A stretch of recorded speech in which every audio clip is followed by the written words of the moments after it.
नमस्कार। आप देखना शुरू कर चुके हैं चुनावी विश्लेषण। जम्मू कश्मीर विधानसभा के चुनाव और हरियाणा विधानसभा के चुनाव के परिणाम के नतीजे आ गए हैं।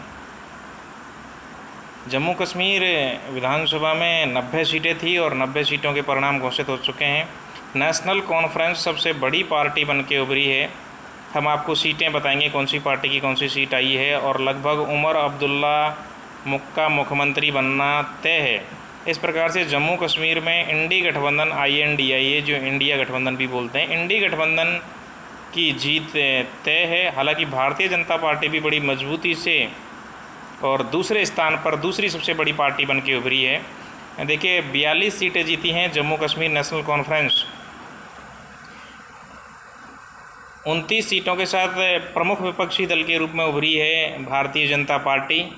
इसके बाद इंडियन नेशनल कांग्रेस को 6 सीटें मिली हैं। कांग्रेस को जम्मू कश्मीर विधानसभा में महज 6 सीटें मिली हैं, लेकिन सबसे बड़ी खुशखबरी ये है कि नेशनल कॉन्फ्रेंस और कांग्रेस मिलकर सरकार बना सकते हैं। उमर अब्दुल्ला जम्मू कश्मीर में मुख्यमंत्री संभावित रूप से हो सकते हैं। Jammu Kashmir people democratic party PDP महज 3 सीटों पर संतोष करना पड़ा है। बहुत निराशाजनक प्रदर्शन रहा है। Jammu Kashmir people conference 1 seat जीत पाई है। Communist party of India CPIM 1 seat जीत पाई है। आम आदमी पार्टी 1 सीट जीत पाई है और स्वतंत्र उम्मीदवार 7 विजेता घोषित हुए हैं जम्मू कश्मीर विधानसभा में। जम्मू कश्मीर केंद्र शासित प्रदेश बनने के बाद में ये पहला चुनाव था और इसमें 90 सीटों पर चुनाव हुआ है। 90 सीटों में सर्वाधिक सीट के साथ सबसे बड़ी लार्जेस्ट पार्टी बन के उभरी है जम्मू कश्मीर नेशनल कॉन्फ्रेंस। 42 सीटें हैं और कांग्रेस की 6 सीटें हैं। इस प्रकार से बहुमत का जो जादुई आंकड़ा है 90 सीटों पर 46 का, ये छू लिया है इंडी गठबंधन ने।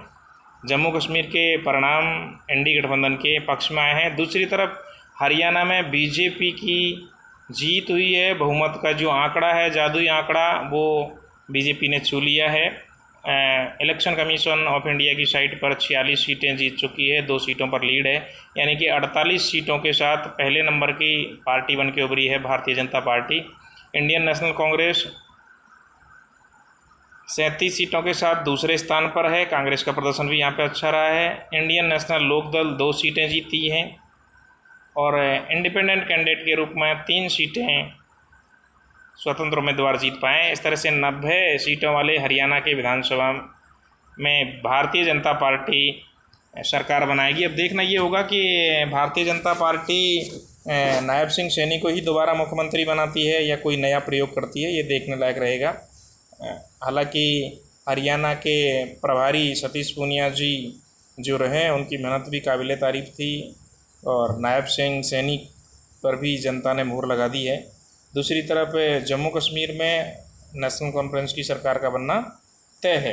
अब देखना ये है कि सरकार का शपथ ग्रहण का कार्यक्रम कब होगा, कौन कौन मुख्य उम्मीदवार जीते हैं, ये हम कल आपके साथ विश्लेषण करेंगे। कौन कौन मुख्य उम्मीदवार हैं जो जीते हैं और कौन कौन मुख्य उम्मीदवार हैं जो हारे हैं। धन्यवाद।